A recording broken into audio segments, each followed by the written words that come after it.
All right, what's going on YouTube? This is BoxingWave. Let's close out Sergey Kovalev against Anthony Yarde. Let's close it out. This will be my final video on it. Um, Great fight. I just watched it again for the second time. Very, very competitive fight. I think the most you can give Yarde, maybe, I mean, pushing it is 4 rounds. I say about 3 rounds. Okay, but I think a lot of the rounds were close.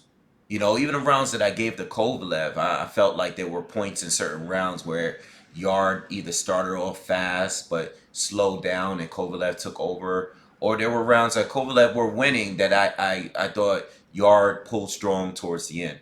Okay, um, so there was a lot of different things. The pace kept changing with every round in this fight. I thought Yard looked good in the first round. A couple short jabs to the body, um, a couple of check left hooks. We were seeing a lot of those. I think Yard, one of his issues is that I think he drew the left hook a little too much. I think he was just waiting and trying to counter that with that all night long. And once he got tired, that hook didn't have that same pop, that same quickness, that same steam that it had. I mean, Kovalev made the necessary adjustments because Yard really didn't bring that many looks, unfortunately. I didn't think he threw that right hand as much as I thought he would. Okay, he just kept relying heavily on that check left hook throughout the whole fight. You know, he would shoot his jab here and there, but it wasn't enough. It was a lot. I thought his jabs were good when he was shooting them towards his body to the chest, but he didn't throw many jabs, and I think that was another issue. Obviously, his conditioning was a huge issue. I don't know if that has to do with preparation or because of his physique, but I think a lot of that may have something to do with just he hasn't fought that many rounds. I think I heard them saying he's never went past seventh round or 7 rounds. You know, Andre Ward was saying it clearly, like, yo, this guy's arm he has those bulky muscular arms, and they were getting tired, and you can tell they were getting tired because he couldn't even hold his arms up in order to defend himself later in the fight. Okay, so you can say that his inexperience, obviously. Anthony Yarde really didn't have that much experience going into this fight, with his 18 professional fights and his 12 amateur fights there, and plus he didn't fight anyone really good. uh, it was funny because I was looking at BoxRec and I was like going down a list of all of the people that Kovalev faced. And you could make an argument, maybe not at the point that Kovalev actually fought Darnell Boone, or maybe not in a rematch. But Darnell Boone knocked out Adonis Stevenson at one point. He also dropped Andre Ward, and he dropped Sergey Kovalev in that first fight. Darnell Boone, with all of the losses that he has on his resume, I mean, he's one of those guys that's been in there with everybody. Okay, even him, all the way back then, was probably better than anyone that Anthony Yarde had faced. I mean, his experience was really, really lacking in this fight. And with all that being said, he still managed to put on a good fight. He did bring a good fight. He almost stopped Kovalev in that eighth round. Um, at least he changed it up in a seventh round, and even some of the fifth. The fifth round, he started to become a little bit more aggressive towards the end. That last minute of that round, I remember he started to push forward. Didn't maintain it in the sixth round, but he pushed forward in the fifth round towards the end. I remember in the seventh round, towards the end of that round, that's when he started really attacking Sergey Kovalev's body. And then in the eighth round, we saw everything that happened when he hurt Kovalev and had Kovalev in a lot of trouble. I mean, Kovalev could have easily been stopped. And not only that, but the bell rung 7 seconds early towards the end of that round. So I didn't notice it this time. I didn't notice this in the first time I watched the fight, but I did notice it um, this time around. I also noticed that in the fight that after, I think, in between the fifth and sixth rounds, Anthony Yard said something about it's just too hard. You know, um, it's just too hard. I don't know. Just the way he looked. I know he like moved Tunde's hand away at one point, and he said it's just too hard. And Tunde wasn't really giving him any advice on what to do, anything. He wasn't really telling him anything, and even Andre Ward made a point of that. And I thought it was really too soon for Ward to be speaking like that. But I mean, even as early as the fifth round, he started to look very tired. You notice that in the first couple of rounds, he was using a lot more head movement. His reflexes seemed to be on point. But after a few rounds, he started to slow down. I want to say after maybe the third round, he started to slow down a little bit. And as the fight went on, he kept slowing down and slowing down. I mean, and I think the eighth round was his shot, his one and only chance to get the win by getting a stoppage, because after that, he really didn't have anything for Kovalev. Kovalev picked him apart after the eighth round. He had a great comeback round in the ninth round. I personally believe, like I said in my first review of the fight, I believe that Kovalev or Yard should have been stopped in the 10th round. Okay, I thought he took too much of punishment in the end of the 10th round. Uh, and then we saw what happened in the 11th round. That's where the fight ended from a jab. Okay, but by the 11th, 10th, 11th round, Anthony Yard could no longer defend himself.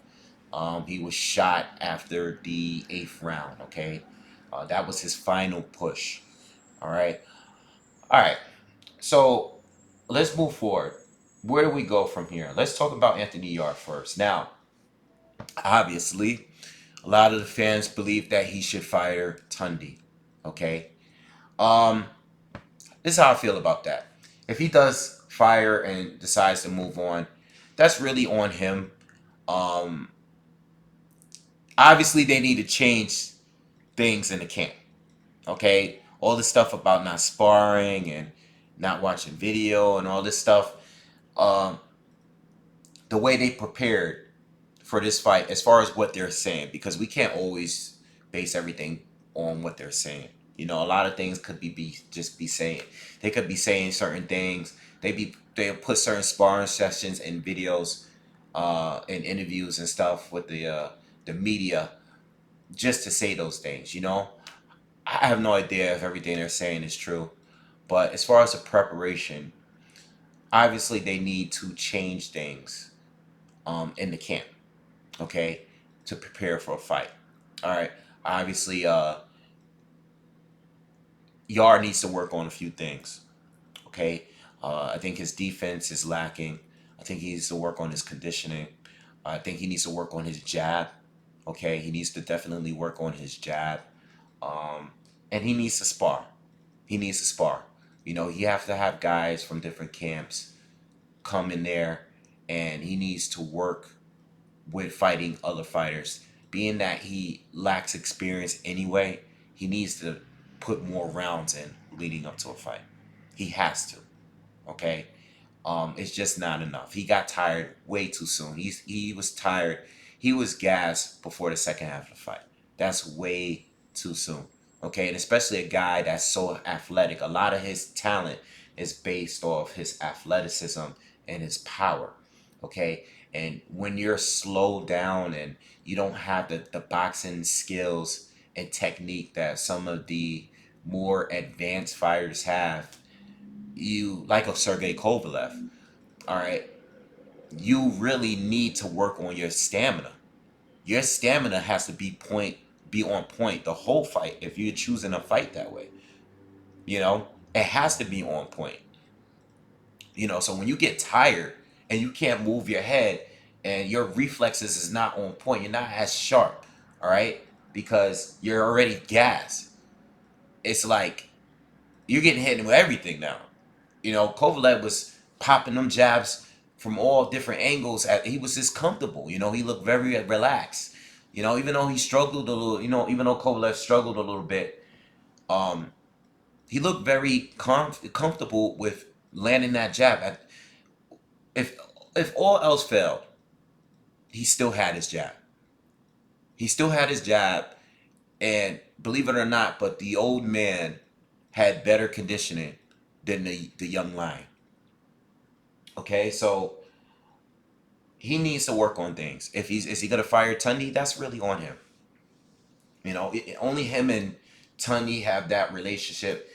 To I listen to a lot of Yard interviews, man. I mean, this guy seems like a really extremely competitive guy. He talks about how he just didn't want to lose to anyone and he wanted to knock everybody out and all this stuff like that. Well, now that you did lose, all right, all right. Hopefully, he has a piece of humble pie. Humble yourself. You lost the fight. You lost the fight. All right. Now you know where you're at in this sport, and not only that, but even though you did well for a guy that's that inexperienced, you still got other guys at light heavy, like Bivol. You know, you got Volzik and Beterbiev fighting each other. All right. I thought he did good. The fight was competitive for sure. Do I think he beats Elita Alvarez? No, I don't. And I know Elita Alvarez lost in the second fight. I know that he didn't really hurt Kovalev bad at no point or anything like that. You could make the argument of which fight was more competitive. I know Alvarez went to distance, but Kovalev outboxed him pretty much the majority, almost the whole round. I mean, the whole fight. But I believe that Elita Alvarez still beats Anthony Yarde. You know, he's not even one of the four champions. I think he beats Anthony Yarde right now. That's not trying to shit on Yarde at all. I'm just being honest. Elita Alvarez is a boxer that has a good jab too, a better jab than Anthony Yarde, and that can go 12 rounds. And he's a big, strong guy. He's a physically strong guy that can punch as well and can box well. I just don't know if Yarde can beat him neither. You know, I think Yarde's biggest advantage in this fight here was his youth, and he gave that up once his stamina started coming into play. You know, so I think he definitely needs to humble himself. I know he made a lot of money, made like $4 million, something like that. A lot of champions, a lot of top fighters are still haven't gotten paid 4 million for one fight. So for him to come up and get this opportunity without just based on hype, it's crazy. You know, but that just goes to show this is why a lot of fighters are not fighting anyone. They go straight, they beat whoever they have to beat just to get straight to a title fight. And hopefully they win the title fight. This is why a lot of fighters, this is why Tyson Fury is fighting who he's fighting next and who he fought last. You know, he'll fight Wilder, but in between he'll take these fights that he's going to win because he doesn't want to risk anything. And this is the same thing that happened to Yarde. Yarde didn't fight anyone leading up to Sergey Kovalev. He didn't fight anyone. You know, and this is why I just couldn't give him the fight. I wanted him to win. You guys know, you guys seen the videos. I wanted him to win because I'm a fan of him.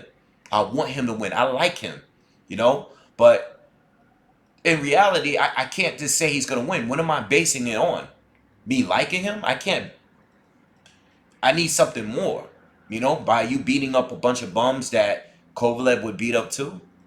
You know, by you and your sparring videos that are really cool and your great interviews that you give us. I can't give you the fight just strictly off that. So, good for him. You won your money. You got your money. It's life changing money. You proved to fight well against a top fighter, a former pound for pound fighter. But what now? How do you move forward? Do you move on forward from your trainer? Do you keep your trainer and change things in a camp? Which one do you do? You know?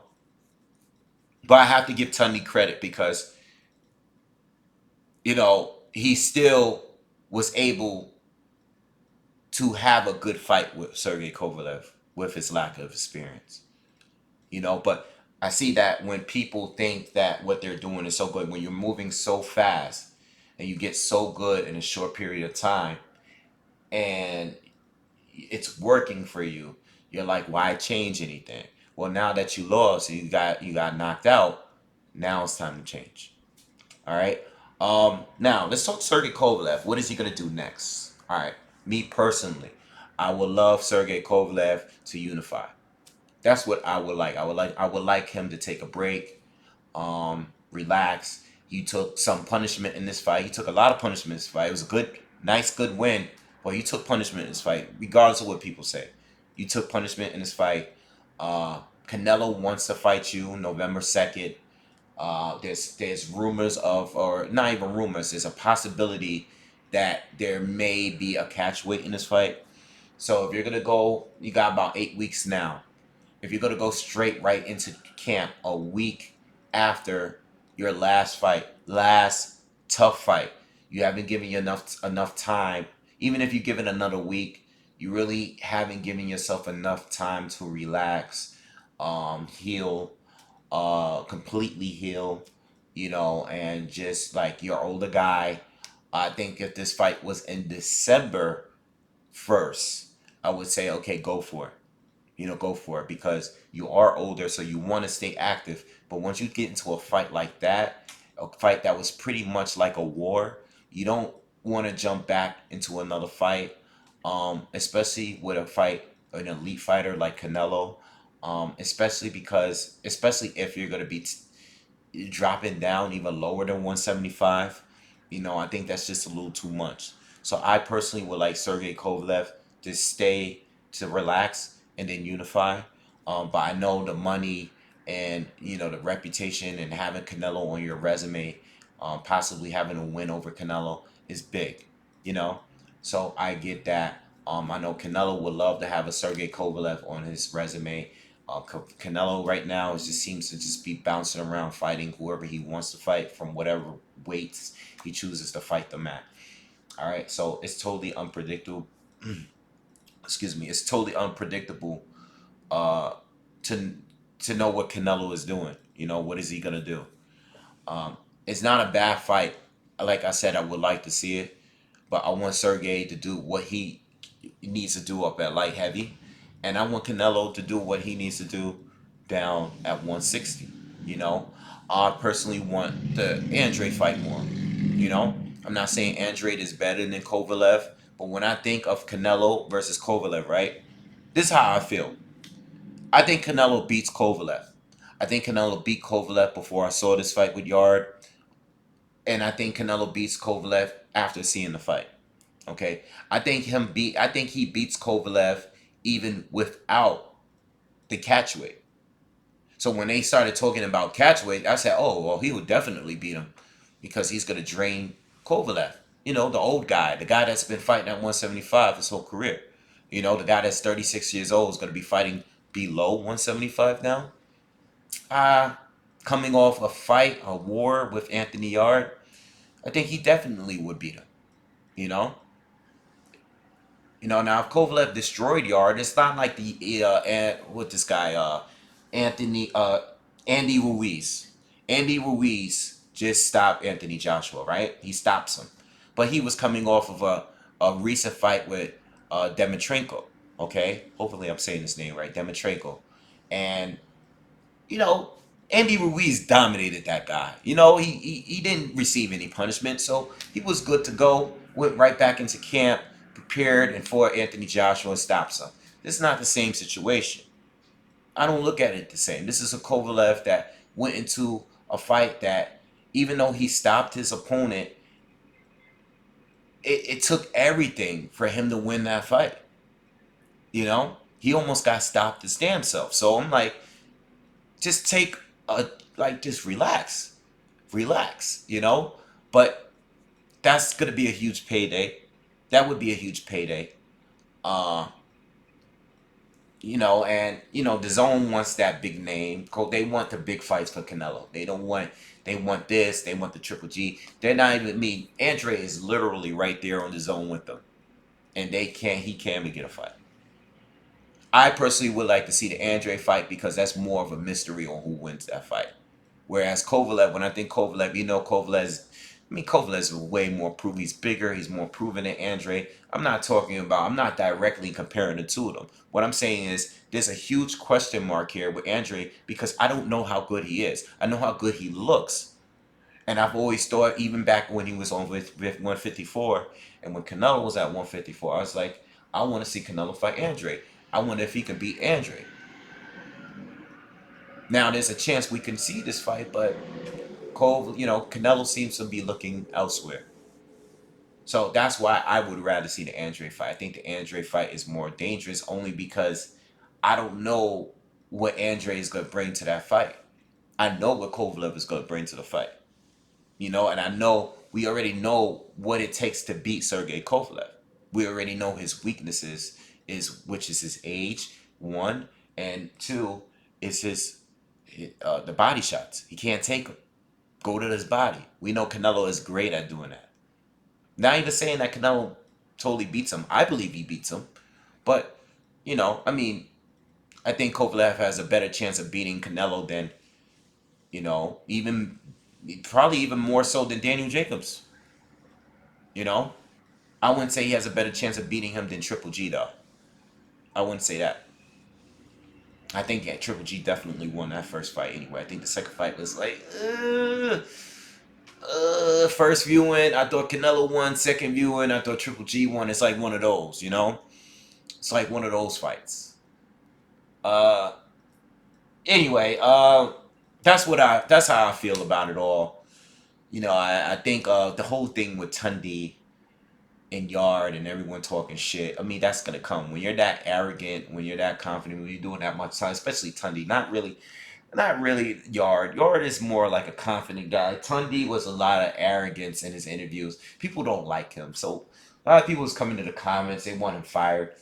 I mean, listen, that comes with the territory, man. When you talk that much, he does a lot of talking. He does a lot of talking. But they definitely need to get that sparring in. They need to do that. He needs to take this break, enjoy that 4 million. Don't blow it. Don't blow it all away. I think he still has his Adidas sponsorship. Uh, but don't blow. Have fun, enjoy it, take a little break, and then get back in the gym, start sparring. Put some rounds in with some from different fighters from different areas. You don't have the experience. Make maximize your potential. Do that. Like you have potential. You proved it already. Look how far you came, and look how well you did against someone like a Kovalev with little experience. So now that we know that you're legit, because people are gonna shit on you now. I mean, you lost. That's boxing. Fans, they don't know what they want. Is he trash? Is he a hype job? Or is he an experience? Or is it his trainer? Because from what I seen in the fight, it was still a competitive fight. So if it's competitive, that means he's not trash. You know? If it's competitive against a top fighter, an elite fighter, that means he's not trash. He's not trash. Is he a little overhyped? Well, that's subjective. Yeah, I mean, obviously, you could say that because a lot of people felt that Yarde was going to win that fight. A lot of people, I mean, people were telling me in my comments that, nah, Yarde got this. He's knocking out Sergey Kovalev. You know how many people that said that to me? So, yeah, this might be some hype, but the kid is good. It's just that he's limited. He need to polish up his skills and work on his stamina. But anyway, that's my final thoughts on it all. I think I covered just about everything. I want to move on. And let's talk about the fights from this weekend, all right? So make sure you guys subscribe to the channel, like the video if you liked it, and see you guys on the next one. Peace.